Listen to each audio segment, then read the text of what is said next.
तर पुण्यातील हे जैन बोर्डिंग जमीन व्यवहार प्रकरण, या प्रकरणी आता रवींद्र धंगेकर हे पोलीस ठाण्यात तक्रार दाखल करण्यासाठी जात आहेत। ही दृश्य आपण थेट पाहतोय।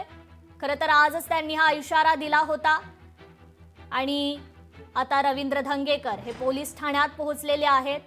पुण्यातील जैन बोर्डिंग जमीन व्यवहार प्रकरण, या प्रकरणी आता रवींद्र धंगेकर हे पोलीस ठाण्यात तक्रार दाखल करण्यासाठी पोहोचलेले आहेत।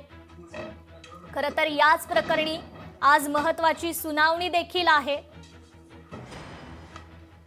या प्रकरणावरून राजकीय वातावरण देखील तितकंच तापलेलं आहे। दुसरीकडे जैन समाज देखील मोठ्या प्रमाणात आक्रमक झालेला आहे। तर आज या प्रकरणी सुनावणी देखील पार पडणार आहे आणि आता रवींद्र धंगेकर हे पोलीस ठाण्यात याच प्रकरणी तक्रार दाखल करण्यासाठी पोहोचलेले आहेत। ही थेट दृश्य आपण पोलीस ठाण्यातील पाहतोय। रवींद्र धंगेकर आता पुणे जैन बोर्डिंग प्रकरणी तक्रार दाखल करण्यासाठी पोलीस ठाण्यात पोहोचलेले आहेत। खरं तर याच प्रकरणी आज महत्त्वाची अशी सुनावणी देखील होणार आहे, परंतु त्याआधी रवींद्र धंगेकर हे पोलीस ठाण्यात पुणे जैन बोर्डिंग जमीन व्यवहार प्रकरणी आता तक्रार दाखल करण्यासाठी थेट पोलीस ठाण्यात पोहोचलेले आहेत। खरं तर या प्रकरणावरून अनेक राजकीय आरोप प्रत्यारोप देखील झाले। जैन समाजाकडून या जमीन व्यवहार प्रकरणी अनेक आरोप करण्यात आले, याचिका दाखल करण्यात आला। या याचिकेवर अनेक सुनावण्या देखील पार पडल्या आणि आज देखील याच प्रकरणी एक महत्त्वाची अशी सुनावणी देखील होणार आहे।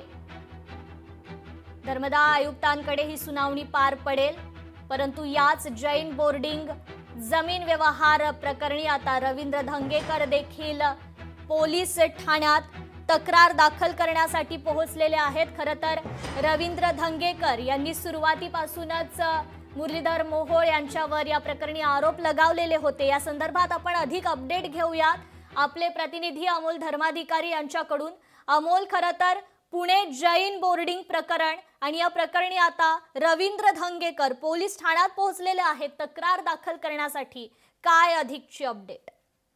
काही वेळापूर्वीच धंगेकर हे चतुर्सिंगी पोलीस ठाण्यामध्ये पोहोचलेले आहेत आणि आता पोलिसांकडे ते याबाबतची तक्रार देणार आहेत। खरं तर जैन बोर्डिंग प्रकरणामध्ये सातत्याने रवींद्र धंगेकर हे आवाज उठवत आहेत। तिथं जो जमीन व्यवहार खरेदीचा प्रकार झालेला आहे तो गैरमार्गाने झालाय असं त्यांचं म्हणणं आहे, आरोप आहे आणि त्यामुळे गेल्या काही दिवसांपासून ते लढत असताना आता मात्र ते पोलिसांमध्ये तक्रार दाखल करणार आहेत। पोलिसांनी या संपूर्ण जमीन खरेदीचा जो व्यवहार झालेला आहे त्याची चौकशी करावी ही मागणी धंगेकर करणार आहेत। त्याचबरोबर जर पोलिसांनी यामध्ये कारवाई केली नाही तर कोर्टामध्ये जाऊ अशी सुद्धा भूमिका त्यांनी घेतलेली आहे आणि त्यामुळे सातत्याने रवींद्र धंगेकर या संपूर्ण जैन बोर्डिंग जमीन व्यवहारामध्ये आक्रमक झालेले पाहायला मिळतात। याआधी त्यांनी मुरलीधर मोहोळ यांच्यावर सातत्याने आरोप केलेले होते।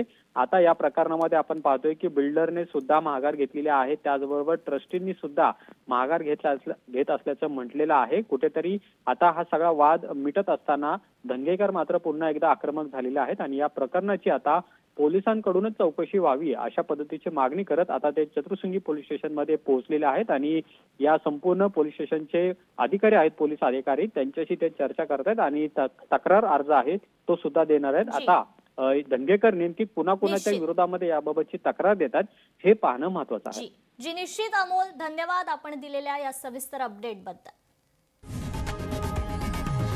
लोकशाही मराठी ऐका, पहा, जागरूक रहा।